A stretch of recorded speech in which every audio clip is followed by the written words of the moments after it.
तर पुढे एक महत्त्वाची बातमी पाहूयात। मुंबईसह राज्यातील निवासी डॉक्टरांचं आजपासून काम बंद आंदोलन सुरू आहे। कोलकात्यातील घटनेच्या निषेधार्थ निवासी डॉक्टरांचं हे आंदोलन सुरू असल्याची माहिती समोर आली आहे। कोलकातामधील सरकारी रुग्णालयातील निवासी डॉक्टरांची बलात्कार करून हत्या करण्यात आलेली होती। खूपच वाईट वाटतं हे बघून, जेव्हा आम्ही ऐकलं हे गोष्ट। काय सांगाल, काय तुमच्या भावना आहेत आणि तुम्ही संपावर उतरलेले आहात आजपासून? बघा, एक ऑन ड्युटी डॉक्टरवर हे प्रकरण झालेलं आहे। जर हॉस्पिटल प्रिमायसेस एक महिलेसाठी सेफ नाही, जिथं आपण वर्क करतो ते गोष्ट आपण पूछतो, जर ते तिथंच आम्हाला सेफ नाही वाटत असणार तर आम्ही काम कसं करूया? आणि सेफ्टी हा प्रत्येकाचा पहिला हक्क आहे। जर तोच आम्हाला भेटत नसेल तर डॉक्टर त्याची ड्युटी कशी पार पाडणार, एवढाच आमचा विषय आहे। आणि आम्हाला त्या महिलेला आतापर्यंत जस्टिस नाही भेटला आहे, तर आम्ही तिच्या जस्टिससाठी आणि तिचे कल्प्रेट पकडले जावे याच्यासाठी इथं उभे आहोत। काय सांगाल, काय तुमची मागणी तर तीच आहे की निष्पक्ष आणि केंद्रीय यंत्रणामार्फत चौकशी व्हायला पाहिजे। मेडिकलची काय स्थिती? मेडिकलमध्ये आहे, व्यवस्था केलेली आहे, पण जे रेसिडेंट्स राहतात थकून जातात त्यांना पण थोडंसं सेक्युरिटी पाहिजे। तिथे काय वेळेस निद्रा घेत आहेत तो पण आराम पाहिजे त्यांना, पण त्याची पण सेक्युरिटी पाहिजे। आईवडील एवढ्या दूर पाठवतात, 48 तास कामं करतात, तर त्यांची पण सेक्युरिटीसाठी आपण लढत आहोत। इच्छित नाही, पण सगळ्या ठिकाणी व्यवस्थित नियम लागू झाले पाहिजे। मार्चचा इथे पण संप सुरू झालेले आहेत। किती डॉक्टरांचा सहभाग आहे, किती डॉक्टर सहभागी झाले आहेत, कोणते काही वगळण्यात आलेले आहेत का? काही जवळपास 700 मेडिकलचे आणि 400 मेओचे असे 1000-1100 रेसिडेंट आम्ही इथे संपावर आहोत। आणि इमर्जन्सी सर्व्हिसेस जेवढे आहेत तेवढे ते सगळे काम करत आहेत, आजही कार्यरत आहेत।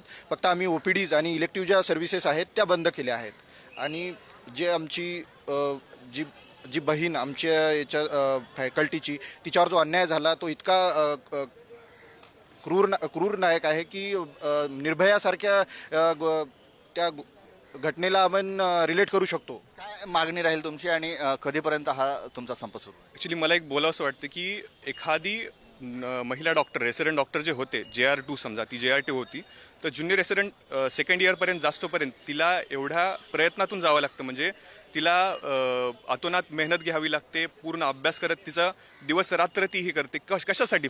फक्त कशासाठी?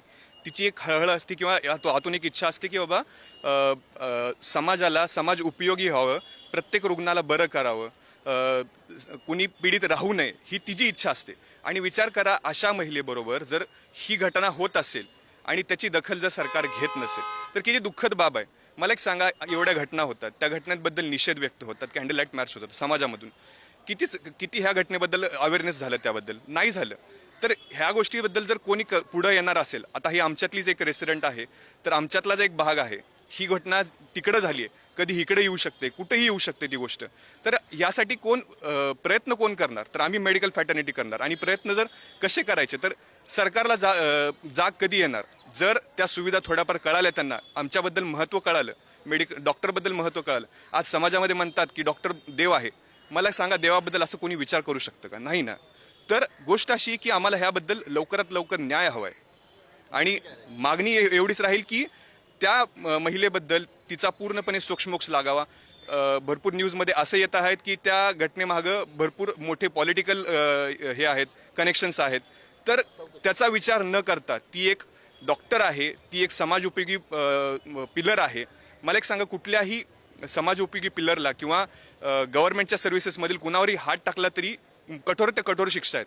आमची एवढीच मागणी आहे की जसं गव्हर्नमेंटमधल्या सर्वंटला जेवढ्या सुविधा मिळतात, जेवढ्या सेफ्टी भेटतात, तेवढंच एक डॉक्टरला सेफ्टी भेटावी। त्यांच्याबद्दल लवकरात लवकर केसेस व्हाव्या, कठोर ते कठोर त्याच्याबद्दल ॲक्शन्स व्हाव्या, एवढी इच्छा आहे। आणि प्रत्येक कॉलेजमध्ये जेवढे आपण हे करतो, गार्ड्स वगैरे करतो, तर अशी बातमी यायला लागली की ती गार्डचं काहीतरी यायला लागले, तर कठोर ते कठोर ॲक्शन व्हाव्या आणि सुविधा वाढवाव्या। जे सेफ्टी आहे ती सेफ्टी वाढवावी आणि महिलांबद्दल ह्या किंवा रेसिडेंट डॉक्टरबद्दल एखादा स्टँड, मोठा कोर्ट तयार करावा त्याबद्दल। ठीक आहे। कॅमेरामन मंगेश हस्तक। तर आपण पाहू शकतो, निवासी डॉक्टरांचं हे सध्या आंदोलन सुरू आहे। अनेक मागण्या त्यांच्याकडून केली जाते। मुंबईसह राज्यातील निवासी डॉक्टरांनी हे काम बंद आंदोलन सध्या पुकारलंय। तर कोलकात्यातील घटनेच्या निषेधार्थ निवासी डॉक्टरांचं हे आंदोलन राज्यभर सुरू आहे। सगळे निवासी वैद्यकीय अधिकारी आजपासून सामूहिक रजेवर जाणार आहेत। सकाळी 8-9 वाजतापासून हे सुरू झालेलं आहे। राज्यातील बाकी शासकीय वैद्यकीय महाविद्यालयामध्ये ही मुवमेंट सुरू आहे. आमच्या अशा मागण्या आहेत की आमच्या ताईसोबत, आमच्या एका भारताच्या नारीसोबत जो अत्याचार झाला आहे त्या अत्याचारावर त्यांना तिला न्याय भेटला पाहिजे, तिच्या घरच्यांना न्याय भेटला पाहिजे. त्यासाठी आमचा हा एक छोटासा प्रयत्न आहे. आमच्या डिमांड अशा आहेत की त्या CBI इन्क्वायरी व्हावं त्या मॅटरमध्ये, त्यानंतर त्या फॅमिलीला कंपेन्सेशन आणि त्यांच्या घरच्यांना कंपेन्सेशन भेटावं. कोलकात्यामध्ये एका महिला डॉक्टरची हत्या करण्यात आली, त्यानंतर संपूर्ण देशामध्ये डॉक्टर संतप्त झाल्याचे आपल्याला पाहायला मिळत आहे. देशव्यापी संप पुकारण्यात आलेला आहे. छत्रपती संभाजीनगरमध्ये देखील अशाच पद्धतीने 532 मार्चचे डॉक्टर हे संपावर गेलेले आहे आणि हे शासकीय वैद्यकीय महाविद्यालय रुग्णालय आहे. हे सर्व डॉक्टर या हॉस्पिटलचे आहेत आणि या ठिकाणी हजारो रुग्ण रोज या ठिकाणी येत असतात. मात्र आता आपण पाहू शकतो की न्याय हक्कासाठी आता ही सर्व डॉक्टर मंडळी जी आहे तर ती संपावर गेलेली आहे. त्यांच्या नेमक्या मागण्या काय काय आहेत आपण पाहूयात, कारण की डॉक्टरांच्या सुरक्षेचा प्रश्न पुन्हा एकदा आता ऐरणीवर आलेला आहे. काय सांगाल तुम्ही, काय तुमच्या मागण्या आहेत? आरोपीला शिक्षा भेटली पाहिजे आणि डॉक्टर जे आहेत ते 24 तास काम करतात आणि ते सेफ नाही आहेत, तर त्यांना सुरक्षा पाहिजे. काय काय अडचणी तुम्हाला काम करताना येत असतात? आम्ही इथे 24 तास काम करतो. इथे आम्हाला थोडासा मध्ये जर टाईम भेटला तर रेस्ट करण्यासाठी रेस्ट रूम्स नाही आहेत, चांगले वॉशरूम्स अवेलेबल नाही आहेत आणि एरियामध्ये फिरताना देखील आम्हाला रात्रीच्या वेळेला जर जाण्याची गरज पडली तर सेफ वाटत नाही. सतत मनामध्ये एक भीती असते की आपण कधी आपल्याला ज्या ठिकाणी जायचं आहे त्या ठिकाणी पोहोचू. ये लड़ाई सिर्फ डॉक्टर की नहीं है, ये औरतों की सम्मान की लड़ाई है. तो हम सब यहाँ पे एकजुट इसलिए हुए क्योंकि हमारी देश और संस्कृति यही गवाह है कि जब भी औरतों के सम्मान पे कोई आँच आई है तो रामायण और महाभारत रची गई. तो हम सब तब तक लड़ते रहेंगे जब तक हमारी दीदी को न्याय नहीं मिलता. ड्युटीवर असताना रेप होतो, हे एक खूप म्हणजे दुःखदायक घटना आहे की ज्या हॉस्पिटलमध्ये काम करते तिथंच तिच्यावरती असे अत्याचार होत आहेत. त्यामुळे आम्ही असं म्हणतोय की डॉक्टर हे आताही सेफ नाहीत, जे इन्सिडेंट्स होत आहेत आतापर्यंत.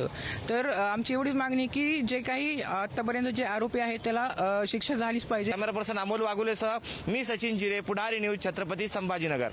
सर, काय सांगाल, ज्या प्रकारे ही घटना घडली त्याचा निषेध म्हणून आज मुंबईत, महाराष्ट्रात माडकडून जे आहे ते विविध ठिकाणी आंदोलनं करण्यात येतात, निषेध नोंदवण्यात येतो.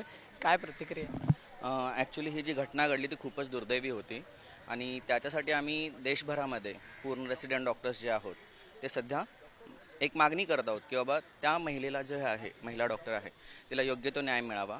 याच्यामध्ये कुणाचाही हस्तक्षेप नसावा, कुठल्याही केंद्रीय संस्थेकडून त्याची निष्पक्षपणे हे केली जावी, चौकशी केली जावी. आणि महाराष्ट्रामध्ये सुद्धा अशी घटना घडू नये, आपण घटना घडण्याची वाट बघू नये. तर ज्या महाराष्ट्रामध्ये असतील किंवा इतर कुठल्याही राज्यांमध्ये महिला डॉक्टर आहेत त्यांच्या सुरक्षेची काळजी ही सरकारची जबाबदारी आहे. आम्ही रुग्णसेवा देतोय, याच आमची एक प्रकारे आम्ही सकाळ, संध्याकाळ, इव्हन रात्र आपत्कालीन सेवा ही कधीही येऊ शकते. तर त्यासाठी ज्यावेळी महिला डॉक्टर आमच्या जातात सेवा देण्यासाठी, तर काही ठिकाणी असे आहे की अंधार असतो, CCTV नाही आहेत, तर त्यांच्या जीवाला धोका होऊ शकतो किंवा त्यांच्यावर अशी घटना घडण्याची वेळ येऊ शकते. ती होऊ नये यासाठी आमच्या सरकारकडून याच मागण्या आहेत की बाबा आम्हाला एक सुरक्षा प्रदान करा. सुरक्षेचे व्यवस्थितपणे तुम्ही जे काही असतील सोय असेल, नवीन सुरक्षा कर्मचारी असतील, CCTV फुटेजेस असतील किंवा अजूनही त्यांच्यासाठी ज्या ऑन कॉल रूम्स असतील, की भरपूर साऱ्या रुग्णालयांमध्ये आजही ऑन कॉल रूम्स नाही आहेत, तर त्या ऑन कॉल्स रूम्स व्यवस्थितपणे बनवण्यात याव्यात की ज्यांना तिथे सुरक्षित वाटेल. आणि जर महिला डॉक्टर किंवा बाकीचे सर्व डॉक्टर्स, कारण डॉक्टर्स हे इझी टार्गेट आहेत, त्यांच्यावर भरपूर सारे हल्ले होतात.